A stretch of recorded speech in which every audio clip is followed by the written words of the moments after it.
You're watching Telesur. This is From the South, from Caracas, Venezuela. I'm Carla Gonzalez. Let's begin.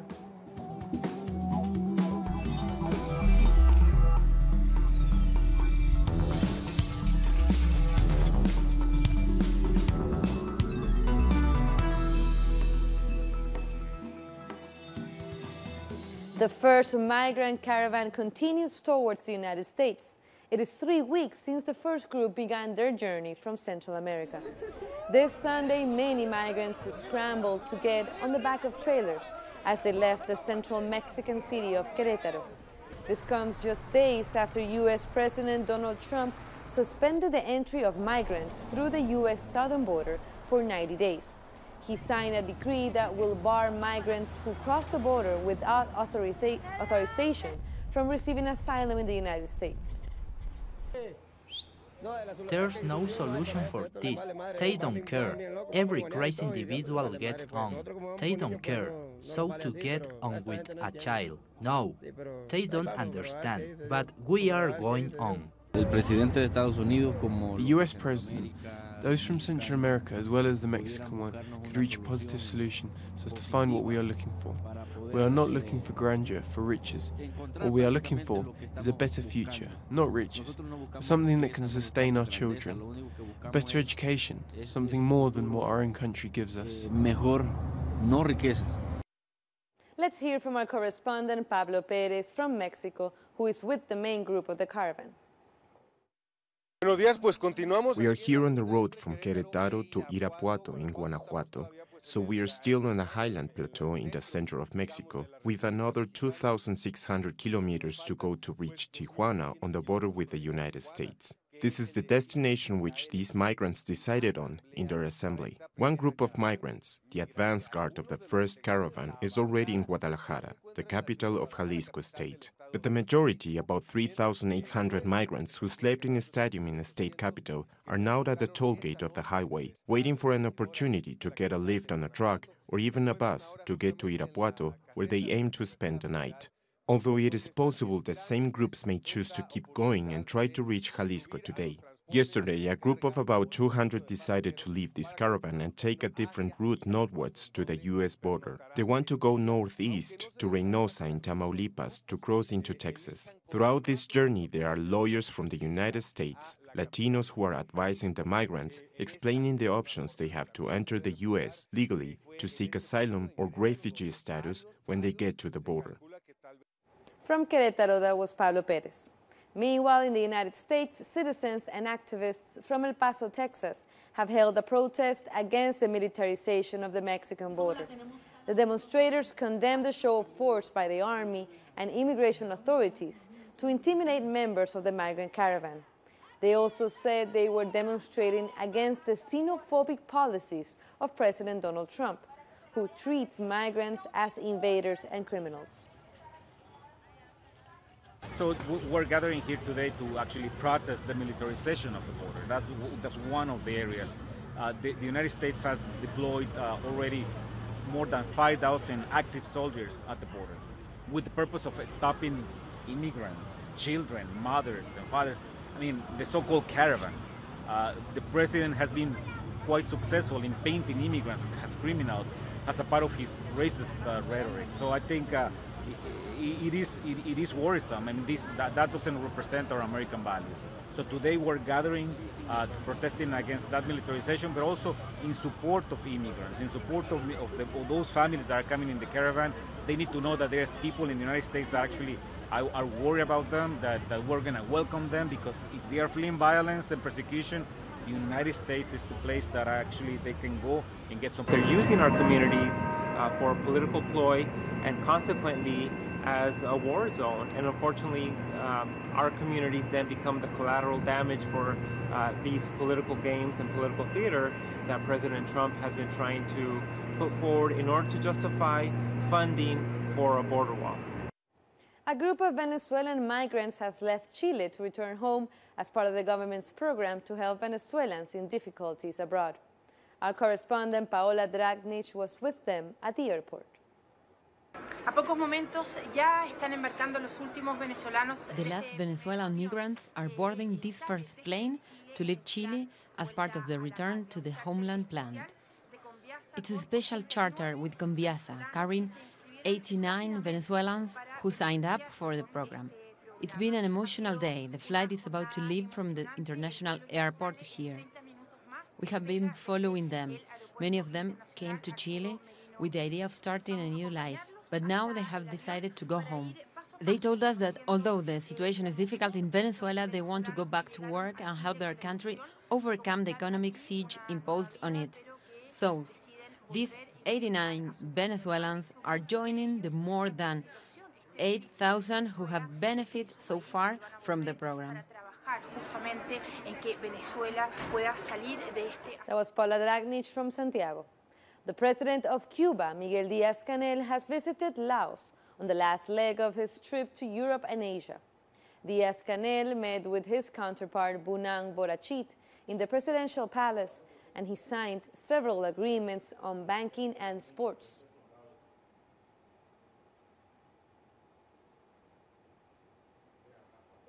Let's hear from our correspondent in Havana, Alien Fernandez, who has more details of the end of the president's first international trip.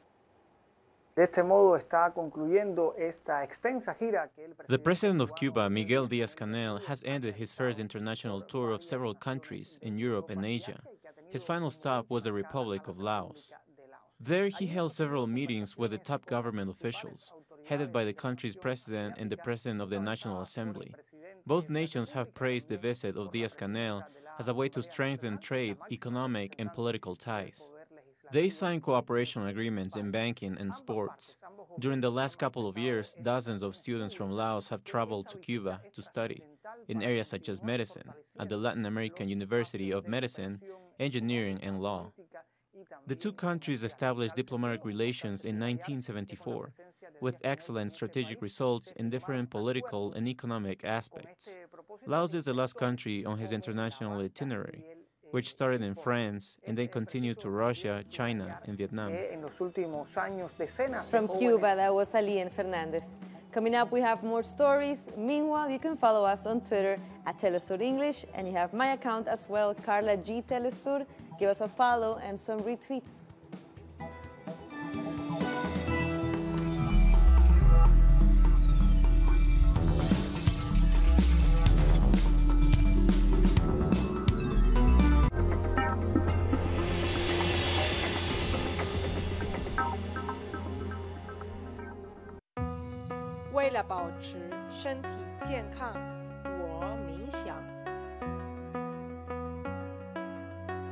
Para mantenerme saludable, yo corro. To keep myself healthy, I study. Για να διατηρηθώ υγιής, τρέφομαι σωστά. Para mantenerme saludable, yo bailo. Para mantenerme saludable, yo purifico mi espíritu a través del cuerpo. ¿Y tú? Guide your body. Tuesdays, only on Telesur.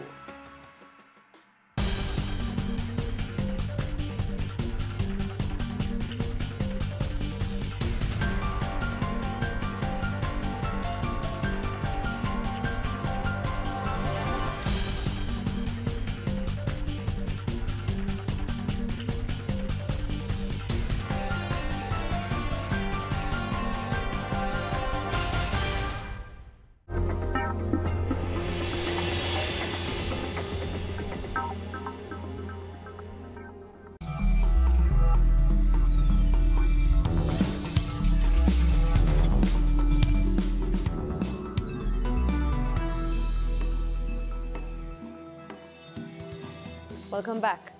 Updated figures from Brazil. At least 14 people have died in Rio de Janeiro after a landslide in the Niterói area just across the bay from the city center. Following days of heavy rain, the landslide swept away 9 homes and a local business. Authorities have rescued 11 people, including a baby, from the rubble, but said that at least 4 people are still missing. 6 children from a school football team and their coach died in a car accident in Peru.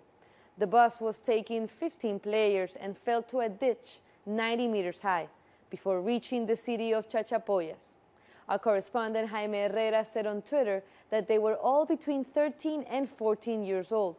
Others were taken and they were hurt, so they were taken by a plane to Lima. The cause of the accident is still unknown. And in Colombia, another community leader has been murdered. Héctor Fabio Almario was a coca grower leader in the southeastern department of Meta. His organization says he was killed on Saturday along with 2 other people. Our correspondent Paola Fernandez has more from Bogotá. There is no end to the murder of social leaders here in Colombia, something that deeply concerns social movements and human rights organizations. In the last few hours, COCAM, the coordinator of coca growers, denounced the killing of Héctor Fabio Armario, a regional leader in Macarena in the department of Meta. There are reports that 2 other bodies were found along with that of Armario, but those have not yet been identified. The organization is calling on President Iván Duque, who is just about to complete 100 days in office, because in the course of this year alone, 181 social leaders have been murdered. So they are calling on the president to implement peace accords and provide guarantees to leaders in their communities. Now to Brazil again. The news that Judge Sergio Moro will be the new justice minister brings doubts about the future of the former president Luis Inácio Lula da Silva. Our correspondent in Sao Paulo asked one of Lula's lawyers, Valesca Martins, about this issue. It is the confirmation of what we said to the UN in 2016. This trial was conducted by a judge for political motives. Now, with this flagrant politicization, a confession that the political individual has been heading the case, we hope that the Supreme Court throws it out and frees President Lula, not only in accordance with Brazilian law, but with international law as well. That was Valesca Martins, one of Lula's lawyers. Now to Venezuela. It has been holding a drill for December's local council elections. About 1,000 voting machines were set up across the country for voters to practice and test the electoral process. More than 20 million Venezuelans are eligible to vote in the municipal elections on December 9, and nearly 2,000 national observers will accompany the democratic process. We live in democracy. We are not in a dictatorship or anything like that. If this was a dictatorship, we will not have municipal elections. Everything is going well under our government. We live in full democracy, more than every other place in the world. We have the fastest electoral process. For instance, the United States just had midterm elections, and it was very complicated for them. The results were not immediately announced. They were announced the following day, and there are still doubts about the process. Our correspondent in Caracas, Luis Tavera, has been at the election drill and tells us more. Here we are from the Andrés Bello Voting Center in downtown Caracas, where at least 13,000 people are registered to vote. In this capital city and all over the country, people have been out since 8 a.m. to take part in this voting drill for the municipal elections next December 9th. Authorities like the Vice President of the National Electoral Council, as well as members of social movements, have visited and toured the different voting centers, this one in particular. The CNE is supervising and guaranteeing the development of this drill. The objective is to familiarize Venezuelan citizens with the process so that voting can be fast and efficient, which is something people here have highlighted. From Venezuela, Luis Tavera.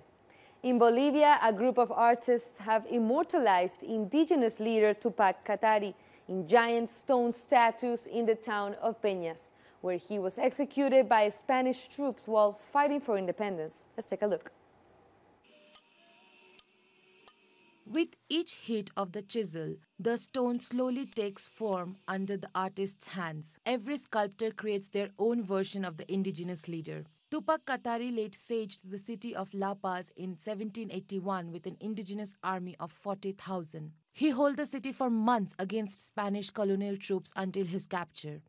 We begin with putting ourselves into his place. We become Tupac Katari. We believe in our philosophy and our spirituality. All this comes from our grandparents, and this is how our work starts to become genuine. What happened here is just a moment in history, but we will leave a mark. Our work will last forever, even if we as humans are just passing through. These 20 artists were invited by the decolonization vice minister to carve the indigenous leader into stone. This is a sacred place. Here is where our ancestor Julian Tupac Katari died. We always visit this place.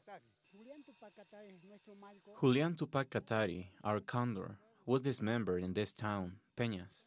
We have his ahayu, that same courage. Julian Apaza took the name of Tupac Katari to honor previous rebel leaders Tupac Amaru and Thomas Katari, executed by the Spanish. With his large army of indigenous rebels, he laid siege of the city of La Paz for 3 months. But after being betrayed, he was imprisoned in November 1781 and tortured for 4 days.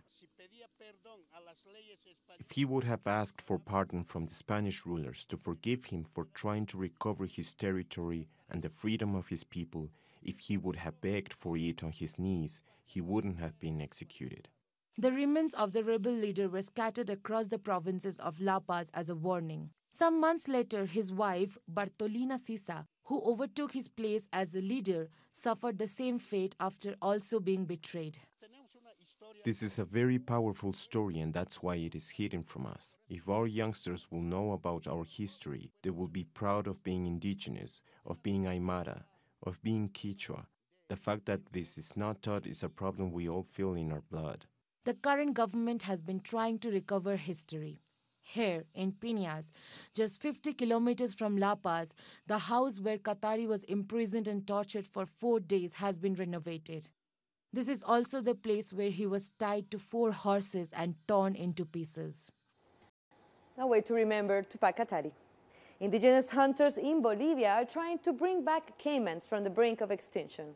The Tacana community in the country's Amazon region has worked together with international conservation organizations to adopt sustainable hunting practices for the Yacare caiman. The species is no longer threatened thanks to the hunting quota of about 500 male animals per year. Prior to 2006, the reptile had been driven to the edge of extinction due to hunting for its meat, fat, and skin. It is important to stress that sustainable hunting is based on studies that members of the community carried out together with experts. There are management plans with an annual quota that is sustainable. Only adult males are hunted, and through these, they have a means of earning money with the sale of the hides and the sale of the meat. And now for sports fans, Argentina is at the center of the world football. After the first leg of the final of the Copa Libertadores, between the 2 most popular teams and classic rivals, Boca Juniors and River Plate. The teams drew 2-2 at Boca Juniors Stadium La Bombonera. Ramón Ávila and Darío Benedetto scored for Boca. Lucas Prato scored for River, and in the second half, Boca's defender Carlos Izquierdos scored an own goal, sealing the draw. The return match will take place on November 24 at River's Monumental Stadium. Stay with us, we'll be back after this break.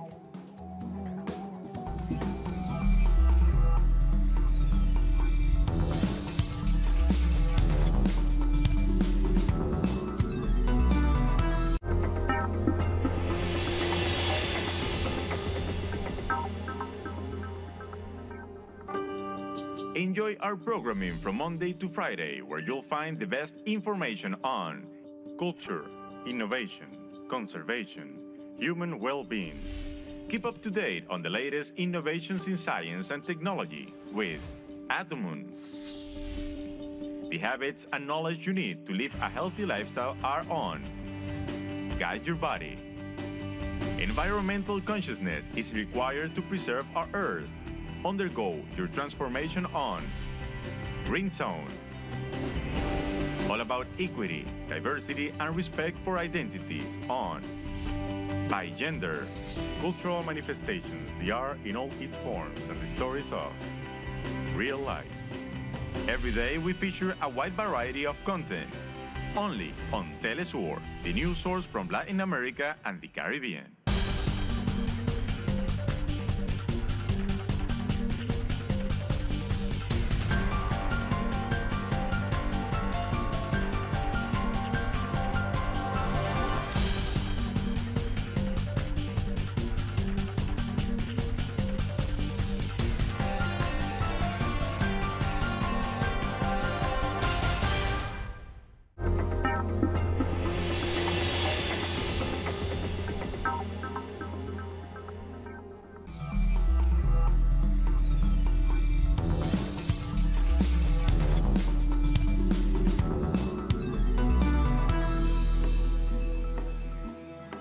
Thank you for joining us again. Change the system, not the climate. That was the slogan in Barcelona on Saturday, as more than 80 organizations protested against climate change. Our correspondent, John Ortiz, reports from Catalonia. For them, climate change is the most important challenge facing humanity. But to struggle against it means changing radically the values of our society. It means a social and ecological revolution. It means changing, turning upside down the whole way things work, the culture and structures of modern society, changing the economy, transport, how we eat, what we eat, how we build, and so on. For these social movements, the cause is the neoliberal system itself, with its competition, deregulation, privatizations, speculation, and secrecy. All these principles come together in the economy, which has become a totalitarian dictatorship over the life at every level, both in society and in the climate. And that is why we are where we are. According to the organizers of the march, cities, as the epicenter of current capitalist development, are responsible for 60% of emissions, although they occupy just 2% of the Earth's surface. That's where most environmental health problems are concentrated. In Barcelona in 2017, 354 people died from the poor quality of the air. That's according to the latest health report from the city hall. This demonstration was called to counter a meeting in the Catalan capital of the Climate Leadership Group, an international event where cities and big companies come together to confront these problems. These climate activists don't trust them. What we are doing is saying, listen, we are here and we are watching. The demonstrators point to countless other experiences based on the local economy, on renewable energies or responsible consumption, which are having success. What is really needed with these isolated experiences, which we know are working, is to let them grow and help them reach the whole of society.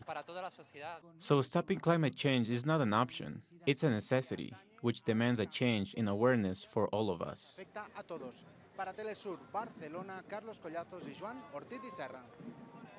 John Ortiz from Catalonia.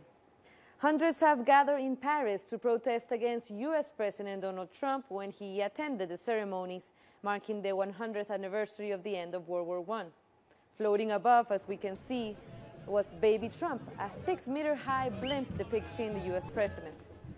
Despite maximum security at the event, a topless female protester managed to pass the barricade and come within meters of Trump's motorcade before she was stopped by police. More than 70 world leaders have gathered to commemorate this anniversary of the end of World War I. And the much-awaited meeting between U.S. President Donald Trump and Russian President Vladimir Putin was rather brief.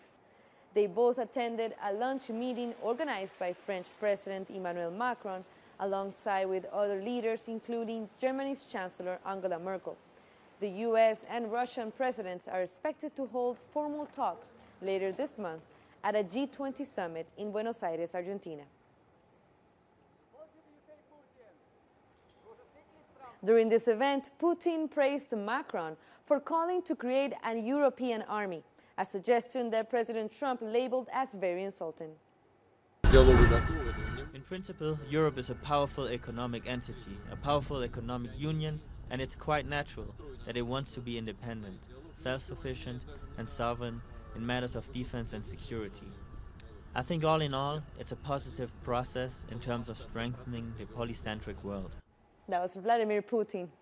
Now, opposition leaders from the Democratic Republic of Congo have picked businessman Martin Fayulu as their joint candidate for the presidential election in December. He will stand against the candidate for the current ruling coalition and former Interior Minister Emmanuel Ramazani Shadari. The outgoing president, Joseph Kabila, refused to step down after his term ended in 2016, claiming at the time that it was too dangerous to call for an election. He won't run for re-election. Now let's take a look at other stories making headlines around the world. A around 200,000 people have marched across Warsaw in a parade to celebrate the centenary of Poland's independence. The main march involved far-right groups and neo-fascist activists, even from England and Italy. Last year, the parade saw some participants holding racist and anti-immigrant banners, which evoked global outrage. To avoid a similar debacle, the right-wing government held a state military parade to coincide with the main march. Separatists in eastern Ukraine have held elections to choose new leaders after the assassination of separatist leader Alexander Saharchenko in August. Voters were largely supporting candidates who promised closer ties with Russia. The Ukrainian president urged people not to vote and, along with Washington and Brussels, dismissed the elections as illegal. In 2014, Russia retook control of Crimea from Ukraine. The following conflict in the region has killed more than 10,000 people so far. Today, we have passed a major civic and political test. We have proved to the world that we not only know how to wage war and triumph on the battlefield, but also how to build a state on the basis of true democratic principles. And the wildfires across the U.S. state of California continue to rage. The remains of 14 people have been found in and around the town of Paradise, raising the death toll to at least 23. Another 35 people are still missing. Since Thursday, hundreds of thousands of residents have been forced to flee their homes across state. We'll keep you updated with those deadly fires in California. That brings us to the end of our news brief, but all of these stories are on our website at telesurenglish.net. Here you can find all the information that we've just given you today, as well as opinion, articles, and videos as well.